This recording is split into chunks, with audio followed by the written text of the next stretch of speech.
good afternoon, good evening, good night, wherever you are. My name is Makini Nighty, artist, journeyman, and illustrator, and welcome you to another commentary video here on the Makini Draws channel.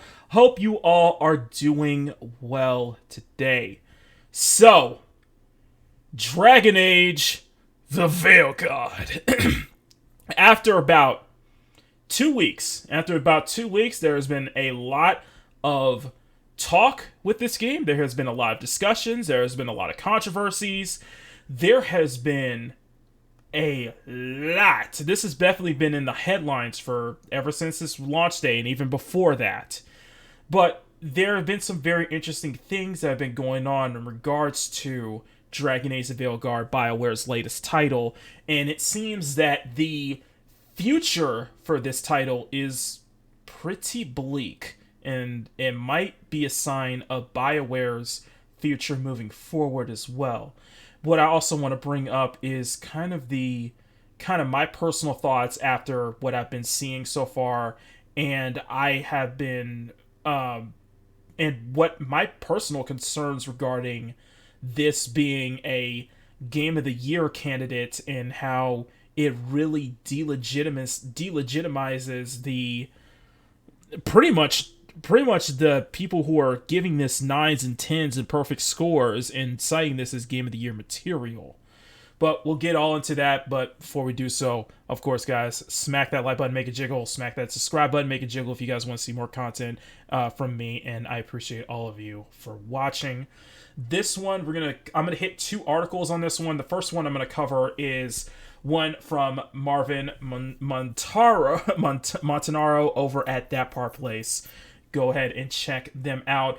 Unhappy Dragon Age Veilguard players reportedly demand refunds in droves. Sources close to BioWare and EA have reported that refunds for Dragon Age The Veilguard have reached unprecedented numbers since the game launched on Halloween, October 31st. If one were to keep their media consumption to outlets like IGN and Kotaku, they might be led to believe that EA and BioWare's latest action RPG is unmitigated success. And we're going to get to that, too. The game received rave reviews and tortured the incoming title peak's current player count at 89,418 as its triumph, despite never reaching 100k player mark, 100k peak numbers on Steam. And that is the highest player count on Steam right now, is 89,418. However, success close to the game's development have been coming out of the woodwork to spill the story of what's been reportedly going on with prominent independent YouTube personalities. Simply put, it's not looking good for the once popular studio and the once beloved franchise. Of course, YouTuber Demion has been covering this game's release extensively. His source claimed that not only fans are demanding their money back, but an unsatisfactory experience now that they're demanding money back in their huge numbers as well. Sorry if I get that wrong. Also told in terms of, and this is his quote, "I'm also told in terms of refunds that the game has currently has at least 30,000 refunds in the past 2 days," Demion said in his video, which will be linked as well. Which is not good for your game, which has barely sold 500,000 copies and hemorrhaging players like this. So generally speaking, Veilguard isn't a commercial success. And it seems to be the case despite the media push and such like that. The Steam platform allows players to return games within 14 days of purchase for a full refund as long as the player is logged in less than 2 hours of playtime. This provides buyers a perfect opportunity to try new games in a no-risk scenario. Refunds are also issued through PlayStation and Xbox's digital stores within 14 days of purchase. Brick-and-mortar stores like GameStop, Walmart, and Best Buy typically only accept unopened games for returns. If the refunds are Veilguard as hefty as reported here, it would appear that BioWare's new approach has this storied Dragon Age RPG franchise is not resonating with longtime fans. This would also point a massive divide between media outlet and reviewers and the average gamer. Most outlets gave the game highly favorable ratings, referred to it as a return to form for the series, almost in unison word for word. And that was something that was pointed out by a lot of people, is that a lot of these outlets were referring to this game as quote-unquote a return to form for BioWare and for the Dragon Age series as a whole. And with the refund process, for what I was listening over, is that specifically when it comes to GameStop, they will only give as refunds as upwards as up to $20, and that's about it. And this is, if it's only as up to $20 for a refund, that's not good, especially for a game that was released only 2 weeks, especially for a AAA title as well. While IGN rated it 9 out of 10, Eurogamer gave it a 5 out of 5. However, the audience review scores tell a far different tale. Now, there have been plenty, and I mean plenty of reviewers, and it's been definitely a mix between both the gamers and the critics. One of the most prominent, and I think probably the review that everybody cites is, of course, Skill Up's review, which he was not happy with the title at all, and he pointed out a lot of problems with this game. And even more so, I've heard many reviews from other people who are playing it, like Hypnotic, like Endymion, like as I mentioned even before, and like other people such as Nuri, plenty of others who are, reporting all the problems with this game and how this is not a 9 out of 10. This is not a 10 out of 10. This is not a Game of the Year contender, especially from one such as Legendary Drops as well, who did an excellent video that I would highly regard everybody to watch that video when they get the chance to. I will put a link to that below in the description. Quote. This is one user wrote. Dragon Age The Veilguard is an insult to longtime fan. And Google user Marcus Waters said in his Google review of the game, "It feels like a Fortnite season with its light tone, forced humor, far cry from the dark gritty atmosphere of Dragon Age Origins. An 8 out of 10 for how intense the immersive fantasy can be. Veilguard barely reaches a 2 out of 10 by comparison. The game goes out of its way to be inoffensive, but there's no real conflict, no tension, nothing compelling. The villains are generic, no complexity on purpose beyond anything evil. Solus shows up, but only briefly, leaving the rest of the cast to carry a flat, uninspired plot." Of course, Waters is not alone in the opinion. A vast majority of Google's reviews are 1 out of 5, and even look through the Metacritic scores are not favorable as well. On Steam, viewers are mostly positive with a 72%. However, there are definitely, if you scroll down the Steam page, there are definitely some outliers here. However, it might be a case where Steam might be curated. Steam might be just, it's a very mixed bag from what I've been hearing over the last 2 weeks regarding Dragon Age The Veilguard. This is from my same source that I shared previous Dragon Age pre-orders numbers with, which was in my video a few days back, Endymion said. A quote, "Apparently, according to pre-orders for the Veilguard, were even less than initially thought. I told you the last video were roughly 115,000 total pre-orders across all platforms. That's digital and physical, by the way. And the new info that my sources told me that the numbers may have been too high. The number that they are hearing from EA is that it's actually between 70 and 75k pre-orders before total release, which is not good at all. In total, what I'm told is that Veilguard may have sold overall, but anyway in the 500,000 range, which he said, which may sound good to some, but this is completely abysmal for a game at this level." And that's a good thing to point, because something that was pointed out regarding the Veilguard's numbers and sales was that whenever a game usually gets 1 million in sales, they will actually post it on social media. You've seen it many times before, many games this year that have hit 1 million in sales. In fact, even Team Asobi's Astrobot just hit 1 million in sales, and they were celebrating it on social media. Usually when a game hits those numbers, they'll celebrate it, but it seems that with Dragon Age The Veilguard, they didn't. And it's very telling, especially regarding the media push behind this. And I'm going to shift over to Smash JT's article, who wrote a really good article here over on his website. And I'm going to go over to this particular area of the player drop-off as well. On top of Veilguard's lackluster success are the alarming rate of refunds. Edemia reported that at least 30,000 refunds have already been processed within just a few days post-launch. My sources confirmed that the number is at least that many. It's an insane amount of returns, and meanwhile, the player engagements from SteamDB reveal the game's even deeper challenges. Despite BioWare's reported initial hopes for over 100,000 concurrent players on Steam, Veilguard peaked at just 89,000, with current active players dwindling to roughly 48,000 in the past 24 hours.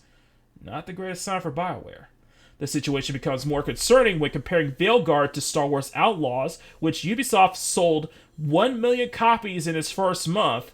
Veilguard would initially need to double its sales just to match those figures, an extremely unlikely scenario given the game's current trends, and also considering the game's budget as well.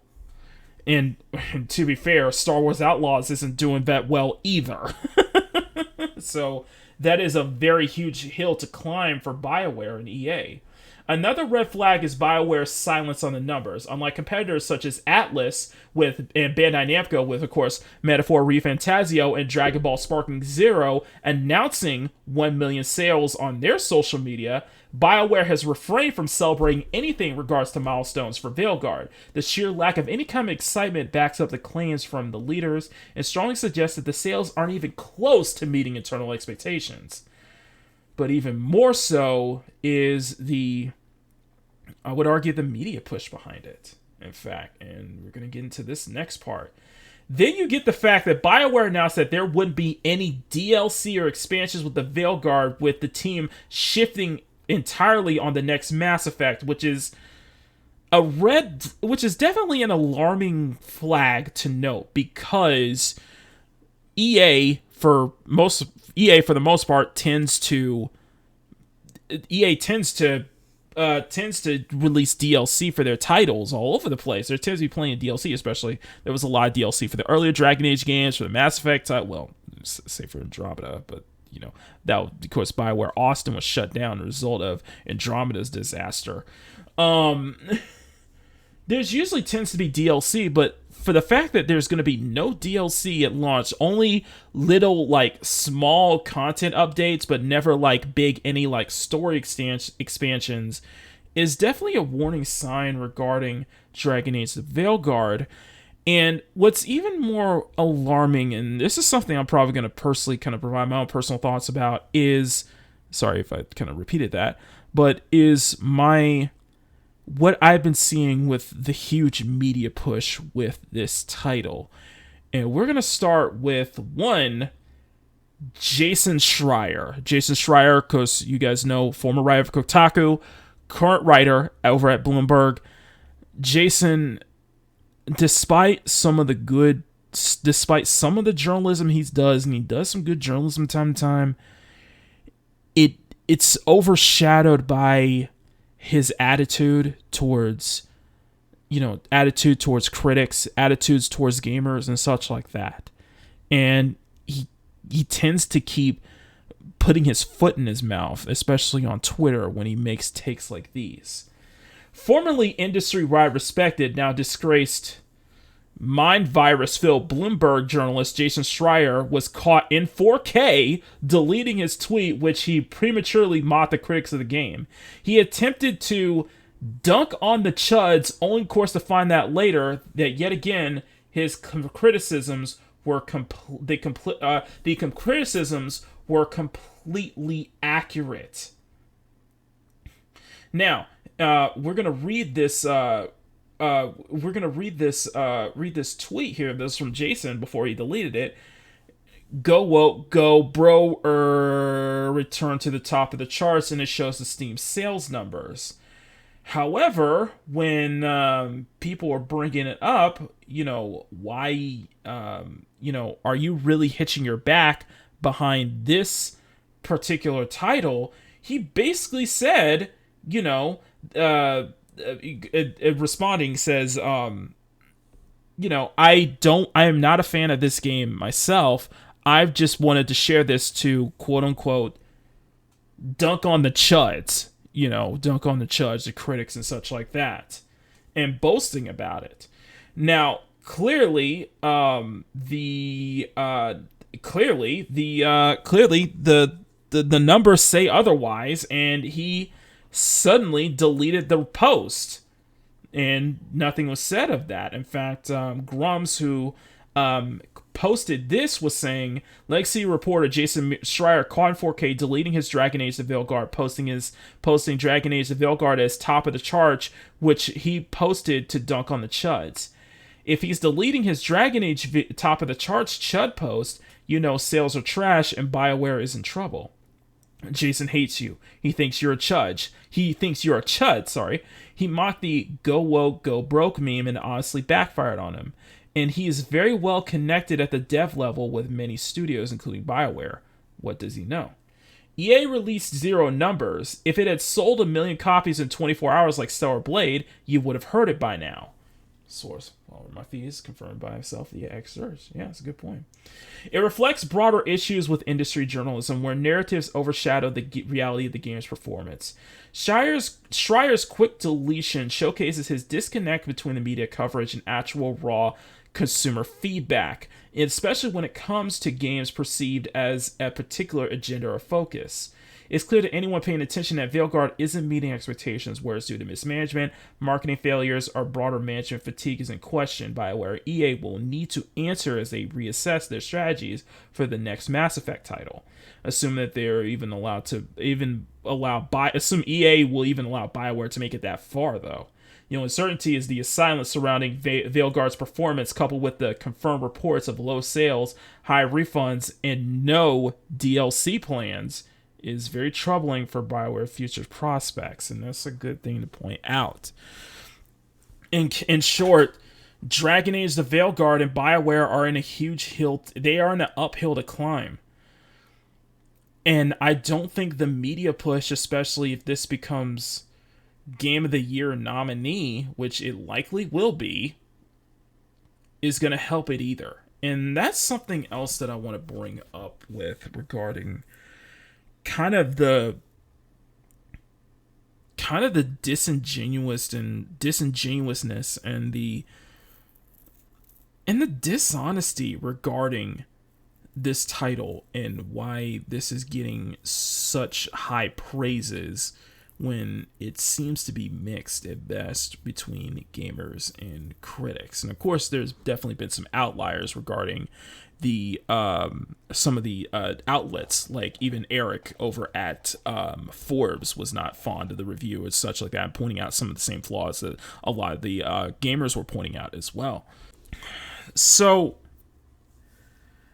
I think there is a apparent dishonesty going on with the media lately, and I think it's much more apparent here. Dragon Age The Veilguard, BioWare's latest title, I said that this was likely going to be one of the most, if not the most divisive game of the year, and it really shows. There is almost like a Last Jedi feel to it, almost like a Last of Us 2 feel of it as well. And the reason I cite those particular because both The Last Jedi, Star Wars Episode 8, and The Last of Us 2 were very, very divisive. Very divisive among fans, among critics as well. And I see the same thing happening with Dragon Age The Veilguard. Like, I see that exact same situation happening here. And I think the media push is, I do feel personally it's dishonest. And I think it's highlighting, it's not taking account of the apparent problems with the game. Like, I asked in my last Dragon Age video when I was, criticizing some of the takes that former BioWare lead writer was saying over on his Blue Sky account, David Gator. What way does this look like legitimate potential Game of the Year material? Because I don't see it. I just don't see it. And from what I've been seeing so far, from all the videos I've been watching, from the people I've been following who've been streaming the game and such like that, I feel like my personal opinions are kind of justified regarding that. Like, the writing is too hand-holding. It's like it's too much with kid gloves. There's too much kid gloves here. Like they iron out all they smooth out so many edges to where there's no edges at all. You can't have any like serious moments of tension only until like the last couple of hours of the campaign. But there needs to be like legitimate tension. There needs to be legitimate like stakes involved. And everything is being approached with kid gloves. And it's just the way, not only the writing, but the dialogue feels very off. From some of the characters, it feels there's too much of what, like what Skill Up was saying in his review. There's too much of HR interference. Like, there's too much of like HR had to step in and say these things, had to say, oh no, you can't put this thing in, and put this thing here, you can't talk about this, you can't promote that, you can't push this. And it's so much more apparent regarding one of the companions, Tosh, the non-binary Canary. From nothing with, and I know this is going to be a little bit of a rant here, but there is nothing, if there is anything that symbolizes that Dragon Age The Veilguard is not Game of the Year material, it is with how the character of Tosh is written and how character is presented. The problem is not that the character is non-binary. The problem is that it is so shoved in your face. It is so much of an after-school special, and there is too much having to trip on eggshells regarding this particular character. Edemion pointed out in one of his recent videos, and you guys have seen all of the specific cutscenes regarding Tosh that went viral, such as them lashing out at their mother when the mother is trying to be understanding of the entire situation, and Tosh does not look good at all, to the infamous Barv scene, where one of the past characters from a previous Dragon Age game misgenders Tosh and has to go and do push-ups out of nowhere, citing his pulling a Barv. That felt so much like an after-school special. But from what I've also been seeing with this character in particular, and I know I'm putting a pin on this character specifically, is because there's too much of you have to be on eggshells regarding this character. Tosh, in a way, acts so immature, acts so much like an adult with arrested development, acts so, I wouldn't say inappropriate, but acts disrespectful to other people in the party. But everyone else in the party has to be nice to them, has to be considerate of them. They can't show any kind of like pushback. That was one thing I found a lot about, especially regarding the dialogue, is that there are situations in the game where if you were the Rook, you would call them out on it. You would tell them to knock it off. You would tell them, hey, okay, this doesn't give you carte blanche to act this way towards other members of the party, where we have to be treated. You cannot, there's too much of a self-insert. There's too much of a self-insert, and to the point where I think there's a lot of insecurity. Like, there's a serious amount of insecurity. Whoever wrote Tasha's dialogue, whoever wrote Tasha's character, there is definitely some entitlement, but there's definitely some insecurities going on.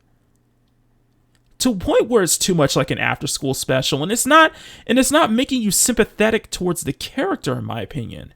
It makes you not want to pick that character. It makes you want to kick that character off your party. And considering that in this game, you can't kick anyone out of your party, I think that might be a deal breaker from what people are seeing. And going to the Steam's refund policy, for 2 hours, the thing is they put the touch scenes later on in the game, so make it so that they get your money forward until you get to those scenes where it makes you want to refund, and that might not be the case. And I assume that because of those specific scenes going viral is why the refunds are the way they are right now. On top of that, the other characters are treated like you treat the other characters like children. Like, this is an elementary school, and this is like elementary school or preschool, and you're teaching your party to, learn how to share and share their toys and such like that.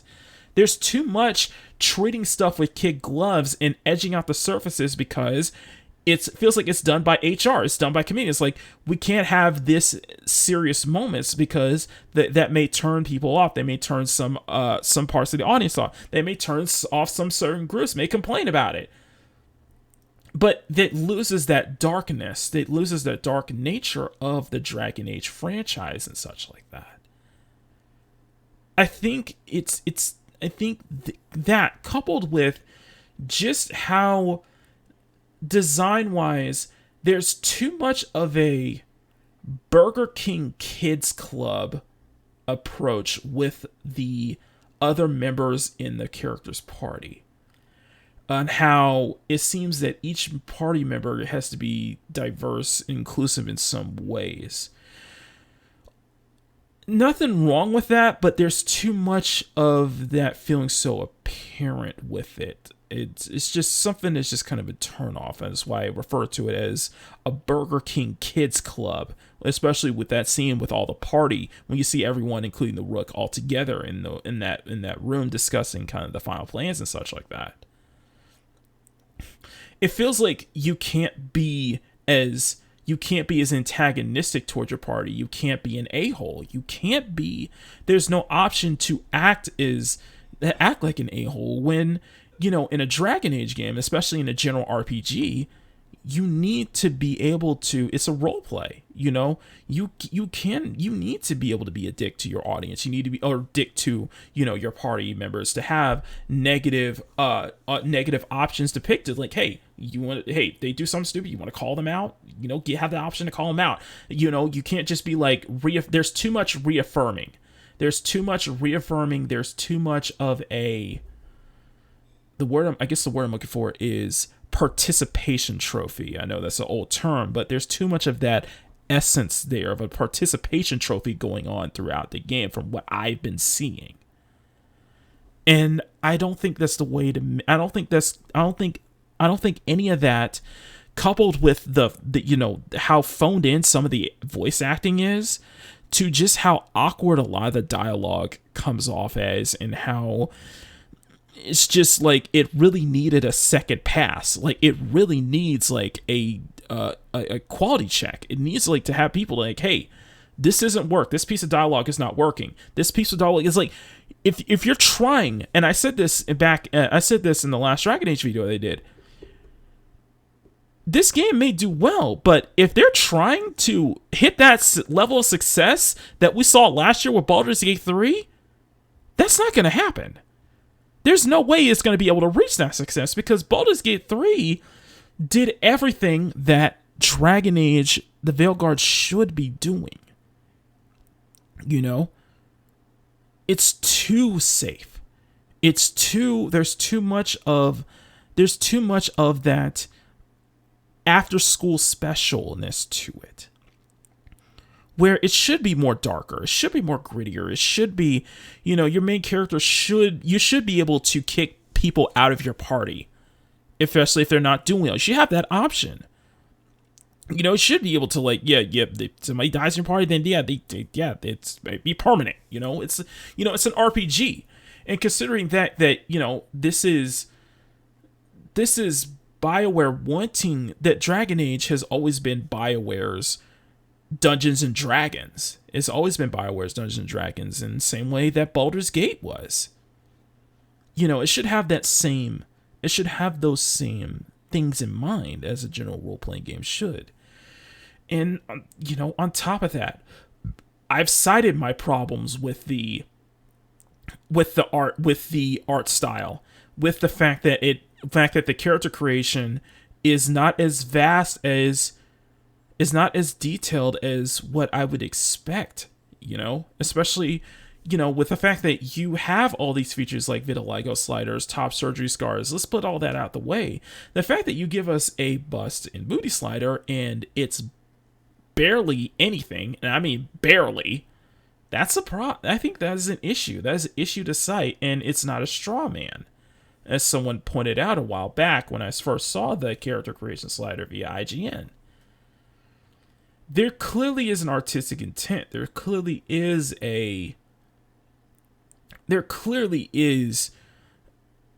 like especially with the color palettes and such like that, especially with the very DreamWorks Shrek-like art style, especially with all the characters and such like that.